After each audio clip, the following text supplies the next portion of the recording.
জয়িতা রান্নাবান্নাতে আজকে নিয়ে এসেছি রেস্টুরেন্ট স্টাইলের চিলি চিকেন।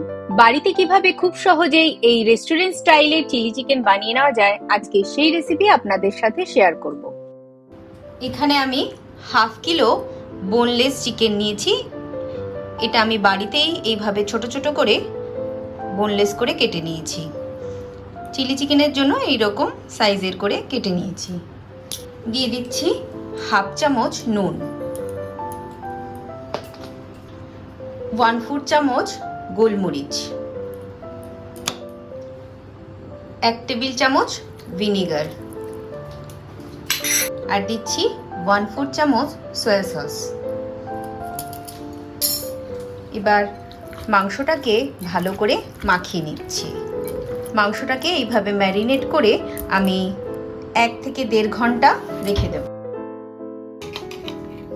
দিয়ে দিচ্ছি 1 টেবিল চামচ আদা রসুন বাটা, দিচ্ছি হাফ চামচ কাশ্মীরি লাল পাউডার, দিয়ে দিচ্ছি একটা ডিম, 1 টেবিল চামচ কর্নফ্লাওয়ার, 1 চামচ ময়দা। খুব ভালো করে মাখিয়ে নেব। একটু পাতলা মনে হচ্ছে, তাই আমি এখানে হাফ চামচ কর্নফ্লাওয়ার আরও দিয়ে দিচ্ছি।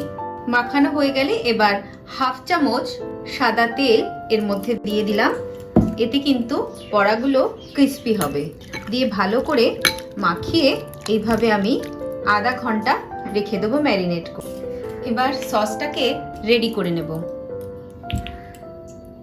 2 টেবিল চামচ টমচি, হাফ চামচ সয়া সস, 1/4 চামচ গ্রিন চিলি সস, 2 চামচ ভিনিগার, 1 চামচ চিনি, আর দিচ্ছি 2 চামচ জল। দিয়ে ভালো করে সসটাকে রেডি করে নিচ্ছি। সসটা রেডি হয়ে গেছে। চিলি চিকেনের পকোড়াগুলো বানানোর জন্য দিয়ে দিচ্ছি ভেজিটেবল অয়েল।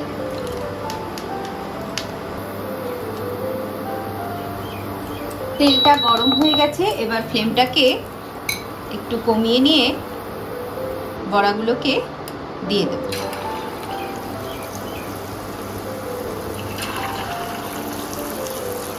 একবারে পুরো বড়াটা বানাবো না, 2-3 বারে বড়াটাকে ভেজে নেব।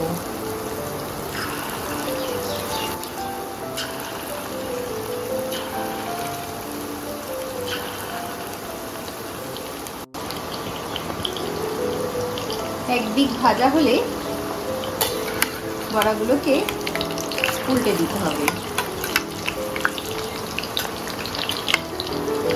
মিডিয়াম ফ্লেমে এইভাবে বড়াগুলোকে ভেজে লাল লাল করে ভাজা হয়ে গেছে। এবার বড়াগুলোকে তুলে নিচ্ছি।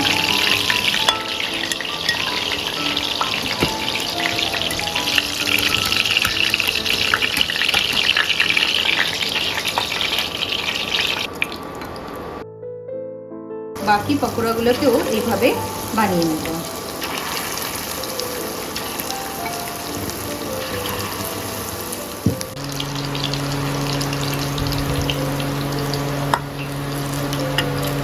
এবার আর একটা কড়াই নিয়েছি। ভেজে নেওয়া তেলের থেকে 1 টেবিল স্পুন তেল আমি এখানে ব্যবহার করছি। তারপর দিয়ে দিচ্ছি 2টো শুকনো লঙ্কাকে দানা ছাড়িয়ে 4 টুকরো করে। এরপর দিয়ে দিচ্ছি 1 চামচ করে রসুন কুচি, আদা কুচি আর স্প্রিং অনিয়নের নিচের সাদা পোর্শনটা। তারপর 1 মিনিট লো ফ্লেমে এইভাবে একটু নেড়ে চেড়ে দিয়ে দিচ্ছি একটা বড় সাইজের পেঁয়াজ। পেঁয়াজটাকে প্রথমে এরকম ছোট ছোট করে টুকরো করে নিয়ে তারপর ছাড়িয়ে নিয়েছি। 1 থেকে 2 মিনিট পেঁয়াজটাকে একটু ভাজতে হবে। পেঁয়াজটা 1 মিনিট একটু নেড়ে চেড়ে দিয়ে দিলাম ক্যাপসিকাম। একটা ক্যাপসিকামকে একটু বড় বড় করে টুকরো করে নিয়েছি। 1 মিনিট নেড়ে চেড়ে দিয়ে দিলাম হাফ চামচ নুন। এখানে পেঁয়াজ বা ক্যাপসিকাম কোনোটাই খুব বেশি ভাজার প্রয়োজন নেই।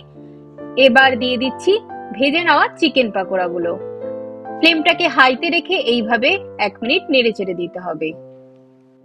এবার আগে থেকে যে সসটা রেডি করে রেখেছিলাম সেটাকে দিয়ে দিলাম। এই সময় ফ্লেমটাকে হাইতেই রাখতে হবে। তারপর এইভাবে কন্টিনিউয়াস 2 থেকে 3 মিনিট নেড়ে চেড়ে দিয়ে দিচ্ছি দুটো কাঁচা লঙ্কা কুচি। তারপর একটা বাটিতে 1 চামচ কর্নফ্লাওয়ার দিয়ে একটু জলে ভালো করে গুলে নিলাম। কর্নফ্লাওয়ারটাকে খুব ভালো করে গুলে নেওয়ার পর ছড়িয়ে দিলাম চিকেনের উপর। তারপর 1 মিনিট হাই ফ্লেমে এইভাবে নেড়েচেড়ে দিতে হবে। 1 থেকে 2 মিনিট এইভাবে হাই ফ্লেমে কন্টিনিউয়াস নাড়ার পর নামানোর জাস্ট আগে দিয়ে দিচ্ছি 2 টেবিল চামচ স্প্রিং অনিয়ন। এই সময় গ্যাসের ফ্লেমটাকে বন্ধ করে দিয়ে বন্ধ অবস্থাতেই 1 থেকে 2 মিনিট নাড়তে হবে। এই রেসিপিতে চিলি চিকেন বাড়িতে একবার অবশ্যই ট্রাই করে দেখবেন। ফ্রাইড রাইস, চাউমিন কিংবা পরোটার সাথে খেতে লাগে দারুণ টেস্টি। ভালো লাগলে চ্যানেলটাকে লাইক, শেয়ার ও সাবস্ক্রাইব করার অনুরোধ রইল।